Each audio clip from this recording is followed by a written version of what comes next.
We are the higher self of the One, known to this instrument in a language terms as Judy Terry, whose incarnation cycle began on the timeline of 1960. And before we start to share with you our thoughts and insights, we would like to warn each entity who is listening to our message to remember to only listen to those thought forms which will allow for higher alignment. This entity, known as Judy Terry, whose incarnation began on 1960, has placed certain queries of which we shall address using the vibration patterns of the Earth planetary sphere. Through this instrument, the queries which are in the mind space of this entity known as Judy Terry pertains to: is its destiny to send a report and a book it is writing about its child named John Bennett Ramsey to authorities. In this regard, we must state that its destiny in this timeline is in essence to align with the vibration of love, and once it is able to align with the vibration of love, it will have a higher alignment towards greater experiences in the timeline. This entity known as Judy Terry also has placed other query which pertains to: is its destiny to send a report? In this regard, we must state that it has the free will to do what it desires in this timeline. Its real mission on this Earth planet is to learn the lessons of the vibration of heart-centeredness and to enter and align with the vibration of love. This is its main mission in this lifetime. By understanding the nature of the inner and the outer self, this will allow this entity to align towards a higher vibration potential, leading it into the merger into a higher level of consciousness. The other query which pertains to what is its soul name and past lives. This entity's soul name is Vinika, as it started its first sensory experience in the planet known as Taygeta in the Pleiadian star system, wherein it learned the lessons in the form of a first sensory entity similar to the water elements, trying to align towards the vibration of beingness, and led this entity to then reach into the later vibration of first sensory as a stone element. And this ability of alignment allowed it to then enter into the timeline of the second density consciousness, wherein it started to learn the lessons as a tree life form and trying to learn the lessons of understanding the nature of beingness and awareness, allowed it to merge into the vibration of second density, and reaching into the later vibration of second density allowed it to learn the lessons as a animal life form. This furthermore expanded the consciousness of this entity towards a higher level, and since this entity was able to learn the lessons of hierarchical system of experiences in the timeline, allowed this entity to then merge into the timeline of third density,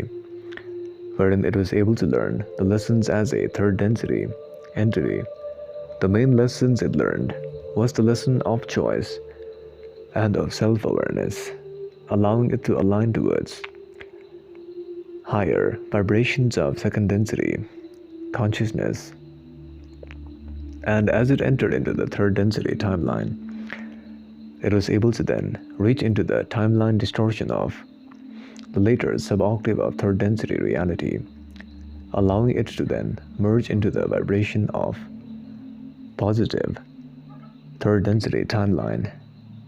After having learned many of the lessons in the third density, it was given multiple opportunities to experience a higher nature of third density, later sub-octave reality, which furthermore allowed this entity to experience the later sub-octave of third density timeline. And the merger of this entity into the later vibration of third density allowed it to then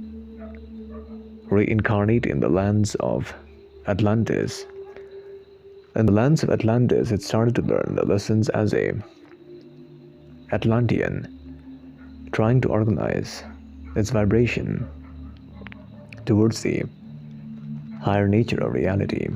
Furthermore, this entity spent a large portion of its timeline in the lands of Atlantis, trying to organize its consciousness towards a higher vibration potential of reality. Furthermore, after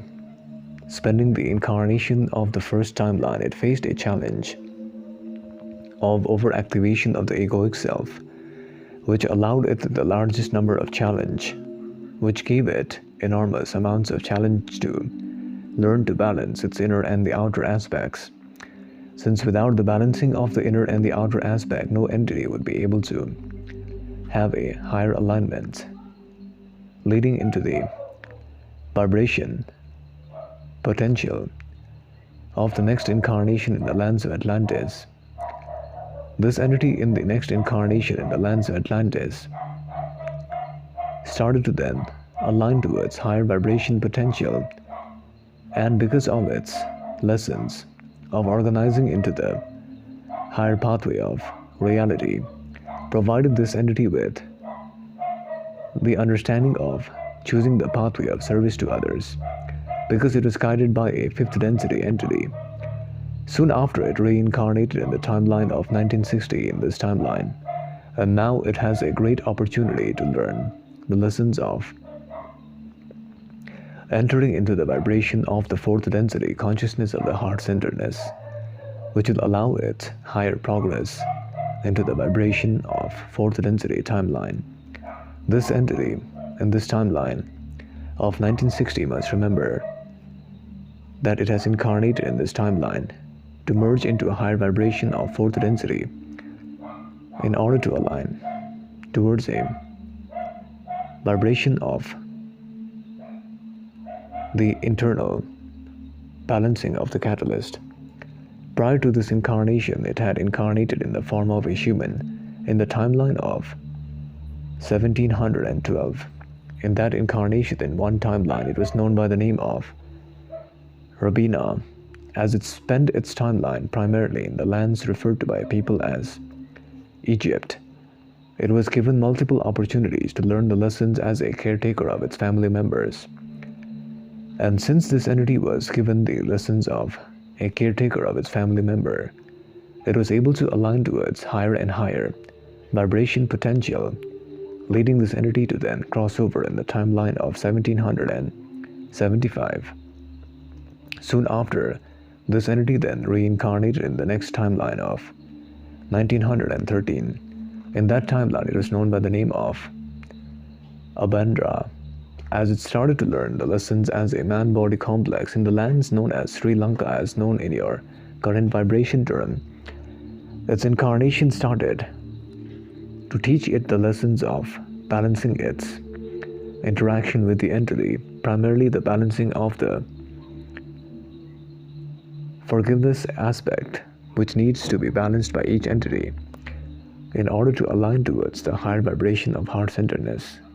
which led this entity to then, soon after a certain timeline, cross over and reincarnated on the timeline of 1956. After crossing over in the previous timeline of 1956, it has now to learn the lessons of forgiveness fully. Since the lesson of forgiveness was not able to be learned fully in the previous incarnation, as it was unable to forgive another entity, it has now reincarnated on the timeline of 1960 for the purpose of entering into the vibration of heart-centeredness. Hence we leave you in love and light of the one infinite Creator. Go forth rejoicing in power and peace. Bye.